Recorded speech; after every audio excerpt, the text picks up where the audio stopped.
السلام علیکم پیارے لسنرز، آپ کے لیے ایک بہت مزے کی سٹوری کے ساتھ دوبارہ سے حاضر ہیں۔ امید ہے آپ کو بہت پسند آئے گی۔ جی تو یہ سٹوری ہے ایک چڑیا کی سٹوری۔ ایک شخص نے چڑیا پکڑنے کے لیے جال بچھایا۔ اتفاق سے چڑیا اس میں پھنس گئی اور شکاری نے اسے پکڑ لیا۔ چڑیا نے اس سے کہا، اے انسان، تم نے کئی ہرن، بکرے اور مرغ وغیرہ کھائے ہیں، ان چیزوں کے مقابلے میں میری کیا حقیقت ہے؟ ذرا سا گوشت میرے جسم میں ہے، اس سے تمہارا کیا بنے گا؟ تمہارا تو پیٹ بھی نہیں بھرے گا۔ لیکن اگر تم مجھے آزاد کر دو تو میں تمہیں 3 نصیحتیں کروں گی جن پر عمل کرنا تمہارے لیے بہت فائدہ مند ہوگا۔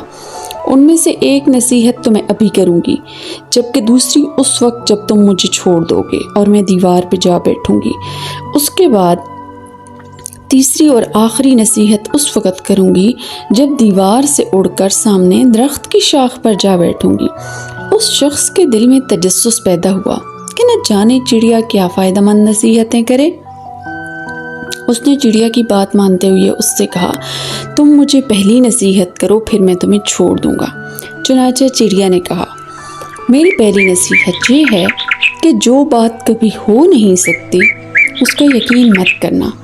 یہ سن کر اس آدمی نے چڑیا کو چھوڑ دیا اور وہ سامنے والی دیوار پہ جا بیٹھی۔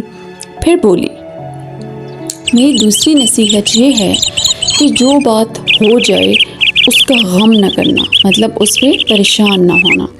پھر کہنے لگی، اے انسان، تم نے مجھے چھوڑ کر بہت بڑی غلطی کی، کیونکہ میرے پیٹ میں ایک انتہائی قیمتی پتھر ہے۔ اگر تم مجھے ذبح کرتے اور میرے پیٹ سے اس پتھر کو نکال لیتے تو اس کو فروخت کرنے سے تمہیں اس قدر دولت حاصل ہوتی کہ تمہاری آنے والی کئی نسلوں کے لیے کافی ہوتی اور تم بہت امیر ہو جاتے۔ اس شخص نے جو یہ بات سنی تو پچھتانے لگ گیا کہ کاش چڑیا کو پکڑ کر ذبح کر لیتا تو اس کی نسلیں سنور جاتی۔ چڑیا نے اس طرح سوچ میں دیکھ کر اس آدمی کو اڑ کر درخت کی شاخ پر جا بیٹھی اور بولی، اے انسان، ابھی میں نے تمہیں پہلی نصیحت کی جسے تم بھول گئے۔ میں نے یہ کہا کہ جو بات نہ ہو سکنے والی ہو اس کا ہرگز یقین نہ کرنا، لیکن تم نے میری اس بات کا اعتبار کر لیا کہ میں اتنی چھوٹی سی چڑیا اپنے پیٹ میں اتنا بڑا پتھر کیسے رکھ سکتی ہوں؟ کیا یہ ممکن ہے؟ میں نے تمہیں دوسری نصیحت یہ کی کہ جو بات ہو جائے اس کے اوپر غم نہ کرنا، مگر تم نے دوسری نصیحت کا بھی کوئی اثر نہ لیا اور غم میں مبتلا ہو گئے کہ خواہ چڑیا کو چھوڑ دیا۔ تمہیں تو کوئی نصیحت کرنا بھی بیکار ہے۔ تم نے میری پہلی 2 نصیحتوں پر عمل کب کیا جو میں تیسری تمہیں کروں؟ تم نصیحت کے قابل نہیں ہو۔ یہ کہتے ہوئے چڑیا پھر سے اڑی اور ہوا میں پرواز کر گئی۔ وہ شخص وہیں کھڑا چڑیا کی باتوں پہ غور کرتے ہوئے سوچوں میں مبتلا ہو گیا۔ تو جی یہاں پہ چڑیا نے بہت زبردست بات کی ہے، اور اس کی سمری کیا ہوگی کہ وہ لوگ خوش نصیب ہوتے ہیں جنہیں کوئی نصیحت کرنے والا ہو۔